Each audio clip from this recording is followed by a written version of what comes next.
दिल्ली में कोरोना के community spread के खतरे को लेकर उपराज्यपाल अनिल बैजल की अगुवाई में मंगलवार को DDMA यानी दिल्ली डिजास्टर मैनेजमेंट अथॉरिटी की बैठक संपन्न हुई। इस बैठक में डिप्टी सीएम मनीष सिसोदिया और स्वास्थ्य मंत्री सत्येंद्र जैन भी मौजूद रहे। बैठक में मनीष सिसोदिया ने कहा है कि अगर इसी तरह केस बढ़ते रहे तो 31 जुलाई तक 5 लाख से अधिक केस दिल्ली में हो जाएंगे। इस बैठक में शामिल होने के बाद डिप्टी सीएम मनीष सिसोदिया ने कहा कि मैंने दिल्ली के अस्पतालों को सभी मरीजों के लिए खोलने का मामला उठाया और एलजी साहब से पूछा कि आखिर सरकार के फैसले को क्यों पलटा गया। इस पर राज्यपाल साहब कोई जवाब नहीं दे पाए। डिप्टी सीएम मनीष सिसोदिया ने कहा कि एलजी के फैसले से दिल्ली वालों के सामने संकट खड़ा हो गया है। जिस रफ्तार से संक्रमण बढ़ रहा है उससे लगता है कि 30 जून तक 15,000 बेड की जरूरत होगी और 31 जुलाई तक 80,000 बेड की जरूरत होगी। उन्होंने कहा कि 31 जुलाई तक 5 लाख से अधिक केस दिल्ली में हो सकते हैं। डिजास्टर मैनेजमेंट की बैठक के बाद उपराज्यपाल अनिल बैजल ने दोपहर 3 बजे सर्वदलीय बैठक भी रखी थी। इस बैठक में कोरोना के मौजूदा हालात और इसे रोकने के उपायों पर चर्चा की गई। इस बैठक में आम आदमी पार्टी, भारतीय जनता पार्टी और कांग्रेस के नेता शामिल हुए। बता दें कि आज की ये मीटिंग एलजी और सीएम केजरीवाल के बीच एक बार फिर बढ़ती हुई तनातनी के माहौल में हुई थी, जिससे राजधानी में बढ़ते कोरोना के बीच सियासत भी गर्मा गई है।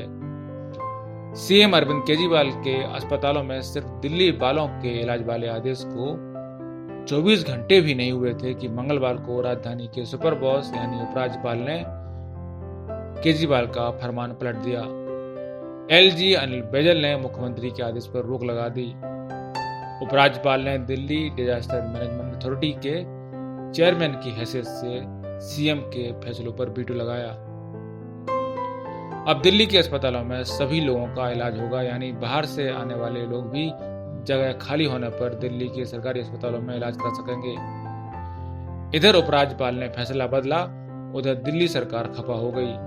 सीएम केजरीवाल ने तुरंत ट्वीट कर इसे दिल्ली वालों के लिए नई मुसीबत बताया। सीएम अरविंद केजरीवाल ने लिखा, एलजी साहब के आदेश ने दिल्ली के लोगों के लिए बड़ी समस्या और चुनौती पैदा कर दी है। देश भर से आने वाले लोगों के लिए कोरोना महामारी के दौरान इलाज का इंतजाम करना बड़ी चुनौती है। शायद भगवान की मर्जी है कि हम पूरे देश के लोगों की सेवा करें। हम सबके इलाज का इंतजाम करने की कोशिश करेंगे। आम आदमी पार्टी के इस गुस्से को बीजेपी सांसद गौतम गंभीर ने और भड़का दिया। गंभीर ने तंज कसते हुए ट्वीट किया, दिल्ली सरकार के दूसरे राज्यों के मरीजों का इलाज नहीं करने के मूर्खतापूर्ण आदेश को खत्म करने के लिए एलजी का उत्कृष्ट कदम। भारत एक है और हमें मिलकर इस महामारी से लड़ना है। India fight against corona. उधर दिल्ली के स्वास्थ्य मंत्री सत्येंद्र जैन ने कहा है कि दिल्ली में कोरोना संक्रमण का कम्युनिटी ट्रांसमिशन शुरू हो गया है। उन्होंने कहा कि राजधानी में कोरोना के 50% से ज्यादा केस ट्रेस नहीं हो पा रहे हैं। सत्येंद्र जैन ने केंद्र सरकार पर इसे नकारने का भी आरोप लगाया। जैन ने कहा कि एम्स के निदेशक भी कह चुके हैं कि संक्रमण कम्युनिटी ट्रांसमिशन के स्तर पर पहुंच चुका है, लेकिन केंद्र सरकार इसे स्वीकार ही नहीं कर रही। दिल्ली के स्वास्थ्य मंत्री ने कहा कि हम कह सकते हैं कि जब केंद्र सरकार इस बात को स्वीकारेगी तभी हम ये कह सकते हैं कि कम्युनिटी ट्रांसमिशन दिल्ली में शुरू हो चुका है। आपको बता दें कि कम्युनिटी ट्रांसमिशन तब माना जाता है जब संक्रमण के सोर्स का पता ना लगा पाए। उन्होंने कहा कि हमारे करीब आधे केस ऐसे ही हैं जहां ये पता लगाना मुश्किल है कि किसी व्यक्ति को कोरोना का संक्रमण कैसे फैला। जैन ने कहा कि सरकार को पहले उम्मीद थी कि निजी अस्पतालों में इतने बेड हैं जो 15 दिनों तक मरीजों की जरूरत को पूरा कर सकते हैं, लेकिन अब सारे बेड कोरोना मरीजों के लिए रिजर्व हैं। वह सिर्फ 4-5 दिनों में भर जाएंगे। जैन ने कहा कि अब हमें अपनी क्षमता बढ़ानी पड़ेगी। सत्येंद्र जैन का यह बयान एलजी के साथ होने वाली बैठक से पहले आया था। ब्यूरो रिपोर्ट, पत्रकार टीवी।